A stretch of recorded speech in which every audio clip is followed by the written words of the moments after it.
इस मत का कोई नाम नहीं था तो उसके अंदर होगा झोले के अंदर। इस मत का कोई नाम नहीं था और राय सालिग्राम साहब ने जिसने इस पूरे मत को ऑर्गेनाइज किया, उन्होंने ये राधा स्वामी नाम दे दिया। महर्षि जी से किसी ने पूछा, बाबा फकीर के गुरु थे, कह लगे भाई हमने तो इसको एड़ी से चोटी तक जपा है, मुझसे कहोगे तो मैं तो राधा स्वामी ही नाम दूंगा, लेकिन तुम्हें हक है कि तुम जो चाहो इसको नाम देना। कहने का मतलब यह है, ये वाकई संत मत है। ये राधा स्वामी तो एक लेबल लग गया है, असल में ये संत मत है। ये संत मत जब से आदमी ने होश संभाला है तब से लेकर आज तक जो कुछ भी जोड़ा गया किसी संत का ठप्पा नहीं है, सारे संतों का मत जो है उसका निचोड़ है। हाँ, ये बात दूसरी है कि इसको राधा स्वामी नाम के नाम से दिया जाता है, नाम के चक्कर में मत फंसो। मैंने पहले भी कहा था कि अगर अंतरात्मा की आवाज में और राधा स्वामी मत पे द्वंद्व हो तो तुम अपनी अंतरात्मा की आवाज सुनो, इस मत के नाम पर मत जाओ। दूसरी बात जो कहना चाहूंगा वो ये कि मैं गुरु बनने नहीं आया था। एक मरीज बहुत दिनों तक जो कई मर्जों से गुजरता है, वो आखिर में आधा डॉक्टर तो खुद ही हो जाता है। मैं भी दुखी था, कमजोर था, बहुत सी चीजें थी, कमियां थी, और अपना इलाज करते करते आज आपकी सेवा में हूं। मैंने जिंदगी में दो चीज कभी नहीं समझा। एक तो नौकरी में कभी अपने आप को अफसर नहीं समझा, ऐसे गफलत में कभी कोई एक बात हो गई हो, लेकिन जानबूझ के कभी अपने आप को अफसर नहीं समझा। यहां भी अपने आप को कभी गुरु नहीं समझा, सेवादार समझता हूं। यह बात दूसरी है कि उनकी जगह सत्संग देने का काम करता हूं। गुरु समझ ले तो दिमाग खराब हो जाए। अब बात यह है कि अब देखो, इस मत को समझो, दुनिया के चक्करों में मत फंसो। दुनिया के चक्कर जो है पछड़े छोड़। वास्तव में तो होना ये चाहिए कि आ गए सत्संग में तो सत का संगत हो गया, दुर्मति जाती रही गुरु के मत का हो गया। दुनिया की सारी किताबें बंद कर दो, सारे पछड़े बंद कर दो, सारा कहा सुना बंद कर दो। भरोसा हो तो जिसको गुरु माना है उसकी बात पे चलो। देखो, दुनिया में जो ज्ञान है, जानकारी है, वो विकसित हुई है, धीरे धीरे विकास हुआ है। जब से पहला आदमी पैदा हुआ इस पृथ्वी पर, तब से लेकर के जब उसने सोचने, समझने और तजुर्बा करना शुरू किया, उससे चीजें विकसित हुई हैं, रोज विकसित हुई है। कुछ दिनों पहले ट्रांजिस्टर था लोगों के पास। एक आदमी के पास ट्रांजिस्टर होता था, और 65 की जब लड़ाई हुई तो 7-8 आदमी इकट्ठा होकर के वो सुनते थे। आज आप सोचो, 65 से लेकर के आज के समय तक न जाने कितने इलेक्ट्रॉनिक मशीनें आ गई हैं। आपने अभी मोबाइल खरीदा है, साल 2 साल बाद जाइए आप दुकान पर तो आपको नई चीज मिलेगी, जिसमें जिससे बात कर रहे हैं उसकी फोटो आ जाएगी, टीवी भी आ जाएगा, टेलीफोन भी सब आ जाएगा। कहने का मतलब क्या है, चीजें विकसित हो रही हैं। बाप दादे पैदल चला करते थे, गाड़ी आई, बैलगाड़ी आई, ऊंट गाड़ी आई, ये आई वो आई, अब जेट आ गया। उसी तरह अध्यात्म में भी विकास हुआ है, और जो विकास हुआ है वो जो निचोड़ है वो ये संत मत है। संत मत का जो मक्खन निकला उसका एक मूर्तिवत रूप जो है वो सिक्के से सिख मत है। लेकिन क्या कहूं, दुर्भाग्य है वहां भी असली बात समझते नहीं लोग। सिर्फ साफा बात करके जरा सी उल्टी सीधी करो तलवार निकाल देंगे। वो नहीं समझते कि उनके बाप दादे क्या दे गए उनको। बड़ा कड़ा प्रसाद में और शब्द में उलझे पड़े हैं, कौन कहे। मारे तुर्कानी जोर, असली बात समझना नहीं चाहते तो तलवार भाज रहे हैं। मैं मिसाल दे रहा हूं कि संत मत का एक जो ठोस रूप है वो सिख मत है। वो अपने आप को अलग समझते हैं, खालिस्तान चाहिए। साफा बांध के बुद्धि गड़बड़ हो गई। तो ये संत मत है, सारे संतों और विचारकों का मत है। किसी का दावा नहीं है कि नहीं मेरा ट्रेडमार्क है, ऐसा कुछ नहीं है। देखो, बात को समझो। शुरू से आदमी ने बहुत से प्रयोग किए। किसी ने अपने शरीर को कष्ट दिया। खड़े हैं जमुना में, कमर भर पानी में हाथ उठाए। अबे अगर 10 साल तक 11 साल तक आपका हाथ क्यों खड़ा रहा तो उससे फर्क क्या हो गया? आप जिंदगी से मुक्त हो गए? नहीं, तमाशे हुए। किसी ने अपनी आंख निकाल के साफ की, किसी ने सांस खींचा, किसी ने हफ्तों खाना नहीं खाया। ये सारी की सारी विधाएं करने के बाद जो इसका मक्खन निकला है वो संत मत है। विश्वास हो तो ले जाओ। नहीं विश्वास है, कोई जबरदस्ती नहीं है, मैं बुलाने नहीं जाता किसी को कि आ जाओ। बात क्या है? किताबों की बात छोड़ो, अपने तजुर्बे की बात करो। जो आपने खुद अनुभव किया है उसकी बात करो। लोगों ने सांस खींचा, यह खींचा, परमात्मा को खोजते खोजते कभी कहा परमात्मा कहाँ है? परमात्मा जल में, अनाज में है, गेहूं में है, परमात्मा है। क्यों? क्योंकि बगैर उसके आदमी जिंदा नहीं रह सकता। अनाज में है। फिर कहा कि अनाज में भी नहीं है, पानी में है, बगैर पानी के अनाज भी नहीं पैदा होता।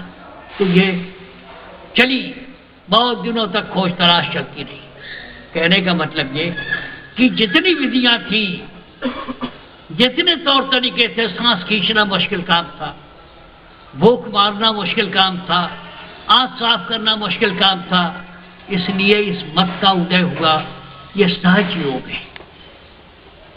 इसमें खूबी क्या है? सहज योग है, आसान तरीका, जिसमें आपको कोई कष्ट न उठाना पड़े, न कांवड़ लेना है, न कुछ करना है। जो कुछ करना है वो खुद आप सहज जिंदगी में आसानी से जो हो जाए। बाकी एक तो ये रास्ता आसान जो आप कर सको। दूसरा क्या है? दूसरा क्या है? ये असली तत्व की बात करते हैं। एक ही चीज के कई नाम हो गए। हिंदुस्तान में पानी कहते हैं, संस्कृत में जल कहते हैं, वहां वाटर कहते हैं, वहां कुछ कहते हैं। नाम पर मत जाओ। आपका सवाल था कि सतनाम क्या है और सार तत्व क्या है? ये सब एक ही चीज है,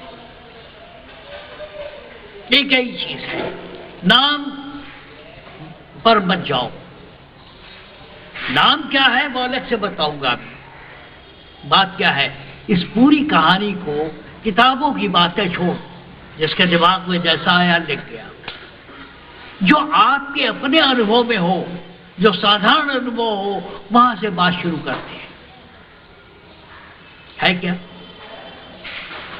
देखो, ये अब आप सब बालिग हो, जो नाबालिग हो वो माफ करें, आप पैदा कैसे हुए? तो वहां से शुरू करो बात। माँ और बाप मिले, उनमें जो संपर्क हुआ, उनके वीर्य का जो संयोग हुआ, उससे आपका निर्माण हुआ। सीधी बात, आप सभी जानते हो कि स्त्री पुरुष जब मिले और उनके वीर्य का, क्योंकि औरत भी बच्चा नहीं पैदा कर सकती थी अकेले, पुरुष भी बच्चा नहीं पैदा कर सकता था, दोनों के संयोग से जो वीर्य बना, उस वीर्य से आपका निर्माण हुआ है। यह आप सबके अनुभव की बात है। बच्चा पेट में आता है 4 महीने, 5 महीने के बाद, 6 महीने के बाद, जब शरीर तैयार हो जाता है, उसमें प्राण प्रतिष्ठा होती है। 7 महीने के बच्चे होते हैं, 8 महीने के बच्चे होते हैं, 9 महीने के बच्चे होते हैं। वास्तव में तो 9 महीने के बच्चे होते हैं, लेकिन कभी 8 में भी हो जाते हैं, कभी 7 में भी हो जाते हैं, कमजोर होते हैं लेकिन बच्चे होते हैं। तो 7 महीने के बाद प्राण प्रतिष्ठा होती है, आपके अंदर प्राण आता है। असली तत्व प्राण ही है आपका। वो जो चीज आती है, आप में प्रवेश करती है, जिससे चैतन्यता आती है, वो आप। क्यों? एक अच्छा खासा आदमी मर जाता है, शरीर वैसे ही रहता है, उसमें से कुछ निकल जाता है, वही आप। अच्छा खासा आदमी है, हार्ट अटैक आ गया, कुछ हो गया, कोई बीमारी हो गई, वो शरीर वैसे ही है, उसमें से कोई चीज निकल जाती है जो दिखाई नहीं पड़ती, वही आप। अब जाना कहाँ है? आज जो बच्चा पैदा हुआ है, वो पैदा होते वक्त तो उसको ठोक ठाक के आवाज निकालते हैं कि जिंदा है कि मर गया। नर्स उल्टा करके उसको ठोकती है ताकि वो चीखे, आवाज दे। नहीं है तो बच्चा मर गया।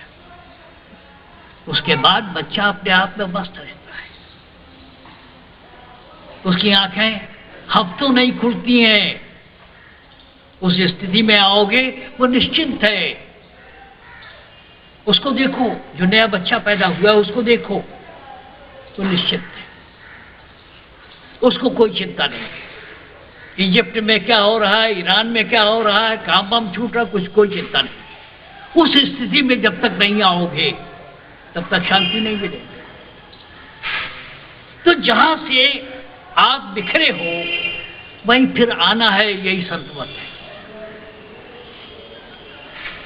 जो नया बच्चा पैदा हुआ, आंखें बंद किए हुए है, जब कभी उसको भूख लगती है, शरीर मांगता है तो मां को खोजता है, नहीं तो मस्त है अपने में फकीरों की तरह। आपको उसी अवस्था में आना है, यही संतमत है। जब उस स्थिति में आ जाओगे, किसी चीज की परवाह नहीं रहेगी, तो दुख सुख से भी अलग हो जाओगे।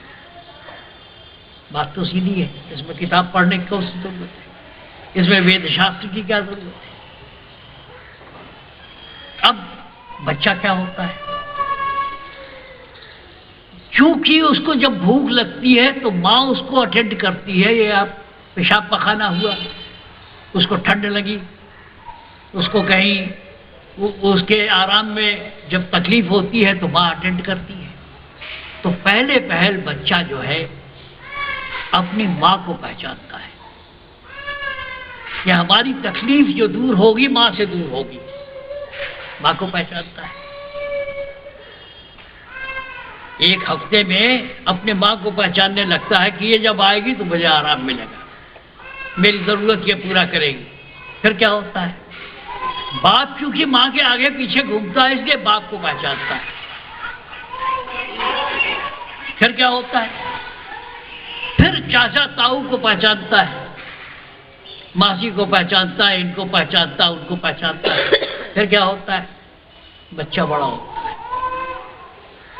फिर क्या होता है, बच्चे को अब उसके खिलौने अच्छे लगते हैं, तरह तरह के विचित्र खिलौने आप देते हो, उस पर उलझा रहता है। और फिर और आगे बढ़ता है तो अपने उम्र के आसपास के बच्चों में खेलता है। रामायण में कहा गया है कि दशरथ जी जब खाना खाने बैठते थे तो बुलाते थे राम को कि तुम आओ, चारों भाई आओ, खाना खाना है। तो उसमें गोस्वामी जी ने लिखा है कि नहीं आवत तजबाल समाजा, अपने साथियों का संग छोड़ करके राम लक्ष्मण नहीं लौटते थे। तो क्या मतलब हुआ? पहले प्यार माँ से हुआ, फिर बाप से हुआ, फिर परिवार से हुआ, और फिर वही बच्चा अपने खिलौनों से उलझा, फिर वही बच्चा अपने साथियों में उलझा और बड़ा हुआ, 10-15 का हुआ तो लड़का है तो लड़की को ताक झांक रहा है, लड़की है तो लड़के को ताक झांक रही है कि कहीं मेरी शादी इससे न हो जाए। फिर क्या हुआ? शादी हो गई। शादी हो गई तो साल भर तो होश ही नहीं रहता। उसके बाद पेट की भूख सताती है, फिर रोजी रोजगार के चक्कर में फंसता है, फिर नफे नुकसान के चक्कर में फंसता है, और फिर उसकी वृत्तियां बिखर जाती हैं, तो आदमी दुखी हो जाता है। उन्हीं बिखरी उन्हीं दिमाग जो है उसकी एकाग्रता बिखर जाती है, उसी को समेट के फिर वापस ले जाना है। बात तो सिर्फ इतनी सी है, समझे? किताबों की बात क्या करते हो? फिर न इसमें इंद्री मारना है, न कोई कष्ट उठाना है, कुछ नहीं करना है। चले आओ, चले आओ, आजा शरण बचा लूंगा। महर्षि जी ने क्या कहा? आजा शरण बचा लूंगा। जब तक उस अवस्था में नहीं आओगे जो फकीरों की अवस्था है, दुख सुख भोगते रहोगे। अभी आया था द्वंद्व से बचाता है, क्योंकि भवसागर। भवसागर क्या है? भवसागर क्या है? आपने नदी बहते हुए देखा है, उसके दो किनारे हैं, एक इधर किनारा, एक इधर किनारा, बीच में पानी बह रहा है। अब कोई चीज छोड़ दो, कागज की नाव छोड़ दो, तो हवा के हिसाब से कभी वो इस किनारे टकराती है, कभी इस किनारे टकराती है, ठोकर खा खा के अपनी चीज, कोई चीज नदी में डाल दो, कुछ दिनों के बाद देखो वो बह के न जाने कहां पहुंच गई है। वो हाल है आपका, कभी इधर कभी उधर, कभी इधर कभी इधर। इसी को भवसागर कहते हैं, द्वंद्व कहते हैं। दो चीजों के अंदर टकराते चलते हो, उसको द्वंद्व कहते हैं। आज सुबह उठे, कुछ थोड़ी सी ठंड थी, तबीयत हुई कि जरा और आराम कर ले। दूसरी तरफ ख्याल हुआ कि नहीं, सत्संग है, चलना चाहिए। ये द्वंद्व है। एक तरफ आलस कि न चले, एक तरफ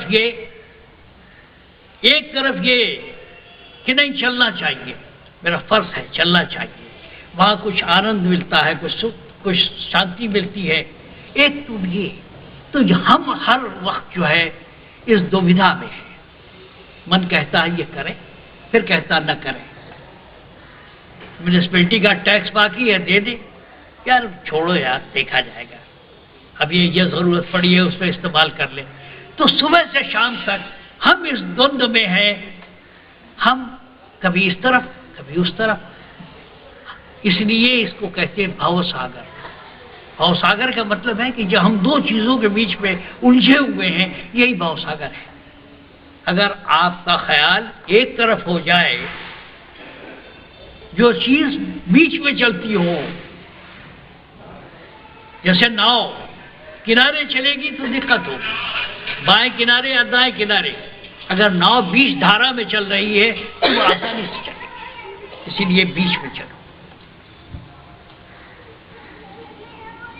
बात को समझो। बीच इसी को कहते हैं भवसागर। गुरु भवसागर पार करा देता है। बात क्या है?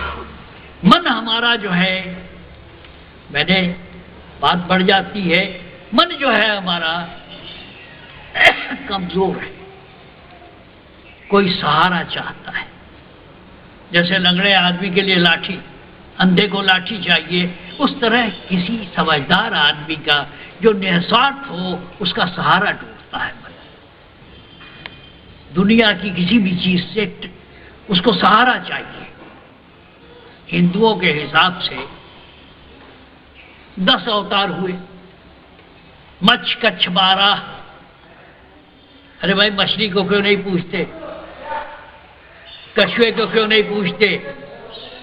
सुअर को क्यों नहीं पूछते? क्यों नहीं पूछते? इसलिए कि अगर मोहब्बत होगी, लगाव होगा, तो अपने ही जिन्स से होगा। आदमी का नरसिंह भगवान की पूजा क्यों नहीं हो पाती? हमारी शक्ल में आओ तो हम तुमसे प्यार करें। इसलिए गुरु वो चाहिए, रिश्ता उसी से बढ़ेगा। आज हिंदुस्तान में 12 के मंदिर नहीं है, मच्छ अवतार के मंदिर नहीं है, नरसिंह भगवान के कहीं कहीं हैं। आदमी जब मोहब्बत करेगा तो अपने तरह, अपने रंग रूप के आदमी से करेगा। इसलिए गुरु कौन सा चाहिए? जो हमारी तरह का आदमी हो। बहुत कोशिश की हिंदुओं ने कि मछली से संबंध पैदा कर ले, सुअर से संबंध पैदा कर ले, कछुए से कर ले, नहीं हो पाया। जो बने शुरू में मंदिर वो सब नस्त-नाबूद हो गए। सिर्फ वो चले जो आदमी की शक्ल में। क्योंकि मोहब्बत अगर हो सकती है, अगर आपको कोई लगाव हो सकता है, तो अपनी तरह के आदमी से हो सकता है। इसलिए गुरु चाहिए। मैंने कहा मन कमजोर है, कोई सहारा चाहिए, और वो सहारा गुरु होता है, जिसका कोई स्वार्थ ना हो, जो आपके पैसे में, आपकी जायदाद में जिसका कोई ओनर, ऐसे गुरु मिलते नहीं है। गुरु वो चाहिए जिसका कोई स्वार्थ न हो आपसे। गुरु ढूंढो रे भाई, दुर्लभ रतन ये। गुरु वो भी जैसे बातें न बना रहा हो, जो खुद जो है, जो आपको कहता है वो खुद प्रैक्टिस कर रहा हो, वरना बात में असर नहीं होगी।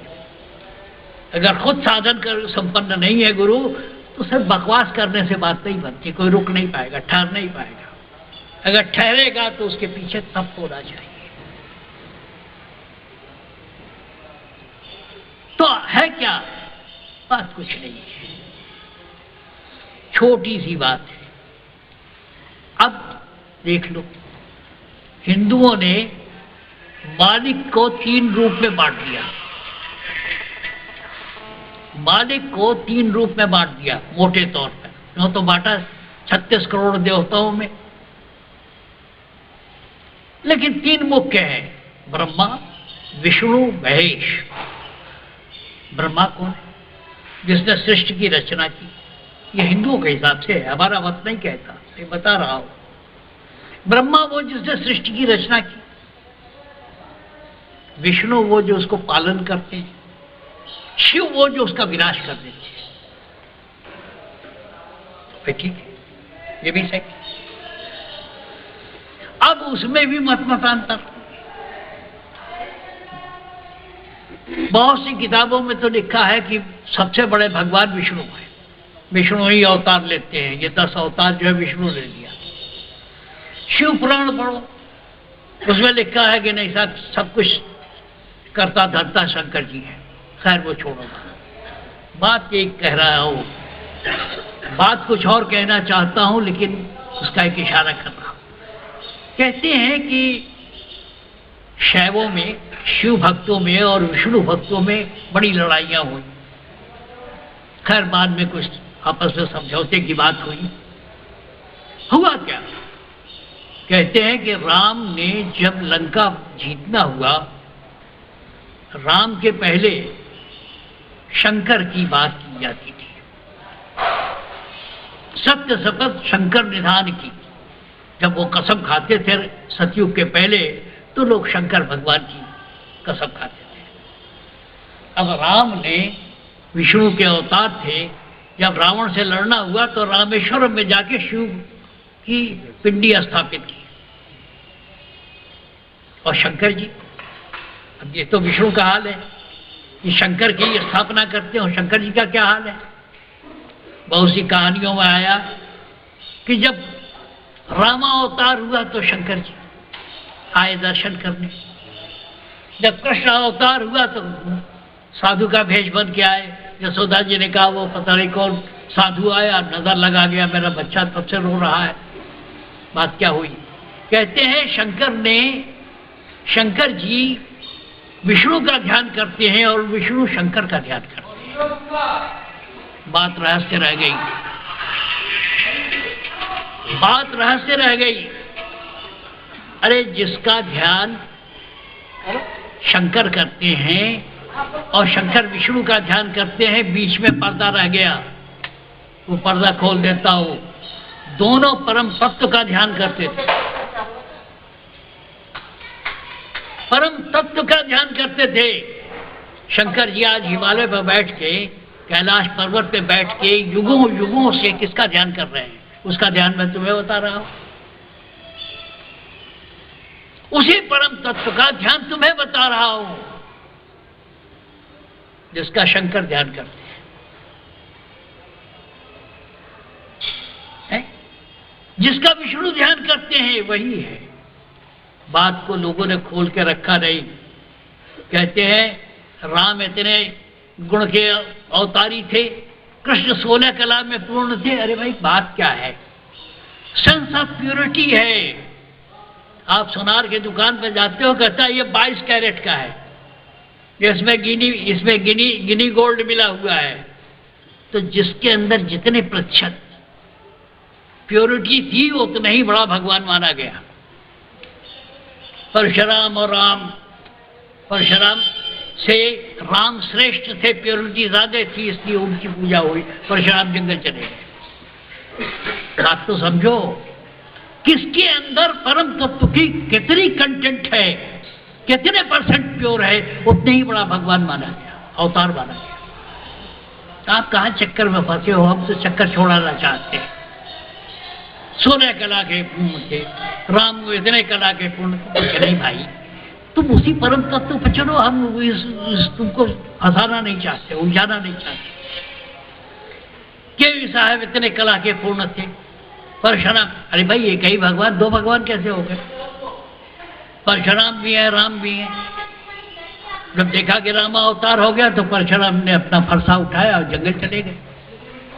बात को समझो, खुली खुली बात अब कही जाती है। कबीर साहब ने सही कहा, उसके संत के आदि गुरु वही है, लेकिन उन्होंने भी पहेलियां बुझाई, उन्होंने भी पहेलियां बुझाई कि इसको जो समझे वो हमारा गुरु है, मैं चेला वगैरह वगैरह। तो उनके कहने की स्टाइल अलग थी। आज तो सफा सफा हिंदुस्तानी में बात होती है, पंजाबी में बात होती है। पंजाबी जो है ना, खरा खरा सीधी सीधी बात करता है, स्ट्रेट बात करता है, ब्लंट होता है। तो अब आज तो ब्लंट की बात है। हमको पहेलियां नहीं बुझाना है, हमें उलटबासियां नहीं कहनी है, हमें तो सीधी सीधी बात करना है। संत मत में ये फर्क आ गया।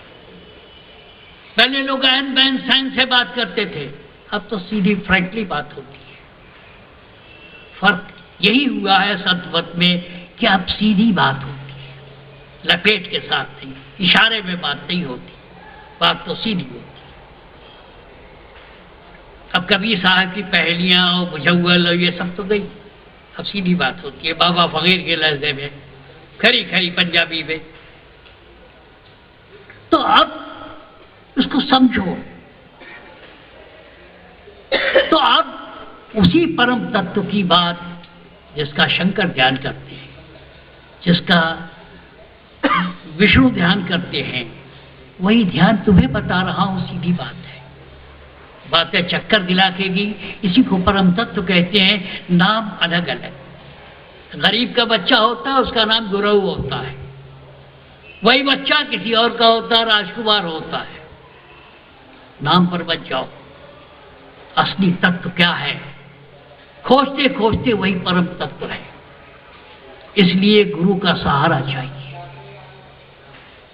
गुरु अब तीन तरह है, ज्ञान कांड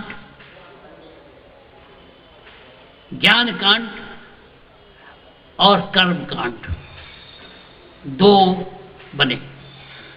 कर्म कांड जिसके समझ में ब्रह्म ज्ञान नहीं आता था उसको कर्म कांड में फंसा दिया कि भाई तू एकादशी को व्रत रख, पूर्णिमा को ये कर, उसके दिन ये कर, ऐसे वैसे कर। ये कर्मों को करते करते आखिर में पवित्र हो जाएगा।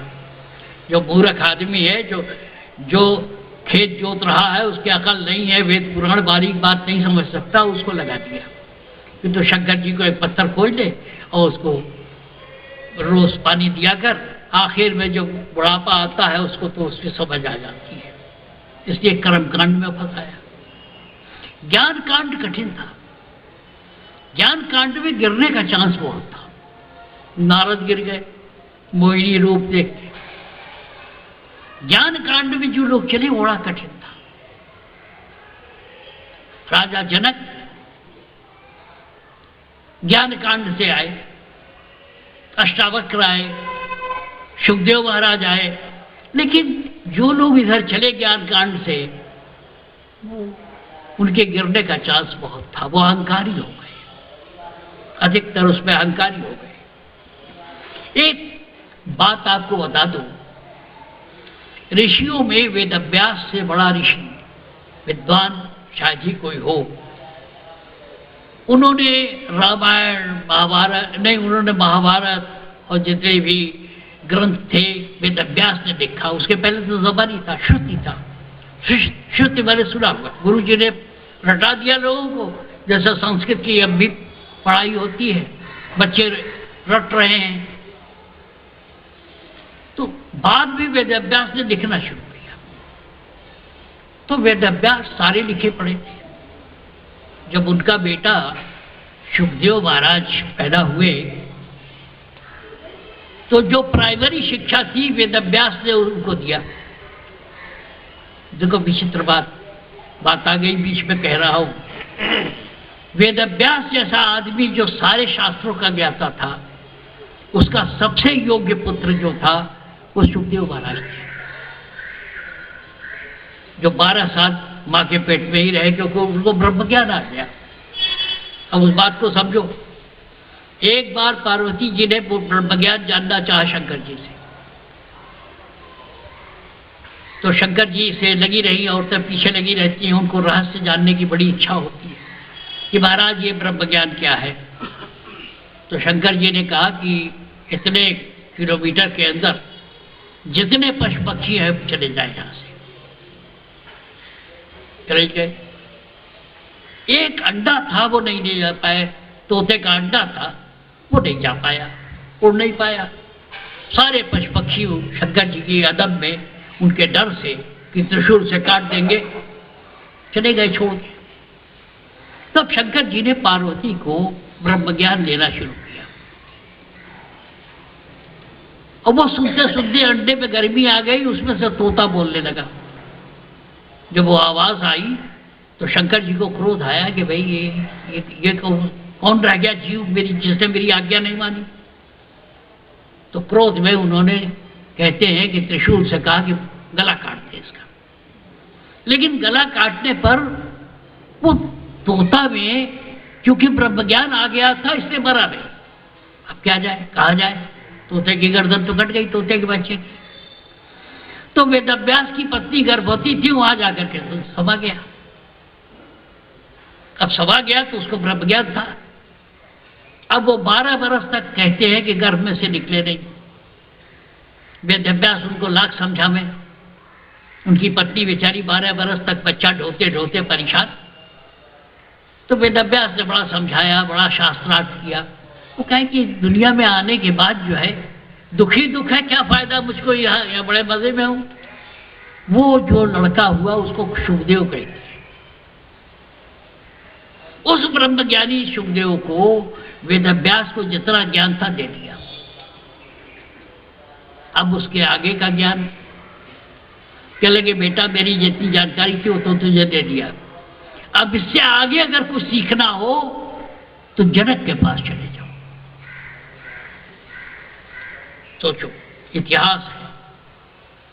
वेदव्यास ने सुखदेव महाराज को, जो ब्रह्मज्ञानी थे, उनको आगे की पढ़ाई के लिए जनक महाराज के पास दे दिया। जनक राज ऋषि थे। जनक महाराज ने क्या किया कि मालूम हुआ कि साहब वो वेदव्यास का लड़का आया है, तो जनक जी ने उसको क्या किया, पहले अपने रनिवास में रखा, हरम में, जिसको मुसलमान लोग हरम कहते हैं, जहाँ सिर्फ लड़कियां ही लड़कियां, औरतें ही औरतें। तो पहले ट्रेनिंग हफ्ते भर तो सुखदेव महाराज वही रहे, औरतों के अपने करिश्मे देखते रहे। जब वहां से पास हो गए तब जाके जनक ने उनको दीक्षा दी। कहने का मतलब ये कि ज्ञान कांड बड़ा कठिन था, तलवार की धार पर चलना था। कर्म कांड बड़ा मुश्किल था। बचपन से ये कर्म कांड निभाते चलो तो आखिर में पता नहीं मिले न मिले। इसलिए भक्ति का मार्ग शुरू हुआ। एक तीसरा संस्कार आया जिसके अंदर ज्ञान भी है और कर्म भी है। गुरु जी को माला पहनाओ, उनका चरण धो, ये करो वो करो, सेवा करो, ये कर्म कांड भी है और भक्ति भी है, ज्ञान भी है। ज्ञान के लिए उन्होंने सत्संग दिया कि तुम्हें शास्त्र पढ़ने की जरूरत नहीं है, उसका निचोड़ ही दे देंगे, मदर टीचर एसेंस से ही दे देंगे, तुमको शास्त्र पढ़ने की जरूरत नहीं है, यही सीख लो और सेवा करो। इसीलिए कहते हैं कि गुरु की सेवा करनी चाहिए। मैं इसलिए नहीं कह रहा हूं कि आप सेवा करो, इसकी हमें जरूरत नहीं है। तो अब इन दोनों को मिला करके जो चीज बनी वो भक्ति कहलाई। आर्यंस में भक्ति नहीं थी। ये भक्ति आर्यंस की नहीं है। ये तो सिर्फ यज्ञ करते थे, ये तो ज्ञान कांड में शास्त्रार्थ करते थे।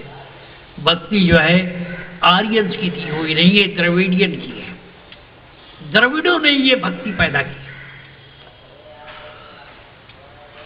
आर्यंस तो अपनी ऊंची ना, उससे या तो ज्ञान सीख लो, जिसमें नारद, सुखदेव जी महाराज, जनक जी महाराज जी, अष्टावक्र वगैरह थे। लेकिन ज्ञान कांड में जो लोग गए, 1,00,000 आदमी में एक भी अगर उसमें से सही निकला हो तो ठीक है। अष्टावक्र ने तो जनक को दो एक सत्संग में उनको ज्ञान दे दिया, इसीलिए वो राज ऋषि कहलाए। इसलिए उनका मान नहीं है कि वो राम के ससुर थे, वो अपने आप में महान थे। लेकिन ये ज्ञान किसने दिया? अष्टावक्र ने दिया। कोई साधन अभ्यास नहीं था। अभी हमारे सरदार जी अष्टावक्र की बात कर रहे थे, तो सिर्फ सत्संग देकर के उनको ठीक कर दिया, मुक्त कर दिया। इसलिए विदेह कहलाते थे कि देह में रहते हुए भी देह से बाहर है। ऐसा योगी मिलेगा नहीं। तो ज्ञान कांड में हुआ क्या? 1,00,000 आदमी में एक आदमी तर जाए तो बहुत है। कर्म कांड में सारी जिंदगी केली के बैल की तरह चक्कर लगाते रहो, ये भी तो भक्ति, ये द्रविडियंस ने दिया। कबीर साहब ने कहा कि भक्ति द्राविड़ उपजी, लाए रामानंद, 7 दीप 9 खंड प्रकट करी कबीर। हाँ ठीक वही है, दोहा वही है कि भक्ति द्राविड़ उपजी, लाए रामानंद। और वही आप कह रहे हो, ठीक कह रहे होंगे कि 7 दीप 9 प्रकट करी कबीर ने, 7 दीप 9 खंड। तो ये जो चीज है भक्ति, और इसी भक्ति को गीता में भी कहा गया। भगवान ने कहा, मैंने तो पूरी गीता पढ़ी नहीं, तब पूरी रामायण पढ़ी। भगवान ने कहा कि अगर मैं किसी चीज में सबसे ज्यादा प्रसन्न होता हूं तो भक्ति से। कि जब तक सांख्यों के सब बताने के बाद कहा कि मैं अगर कहीं प्रसन्न होता हूं तो भक्ति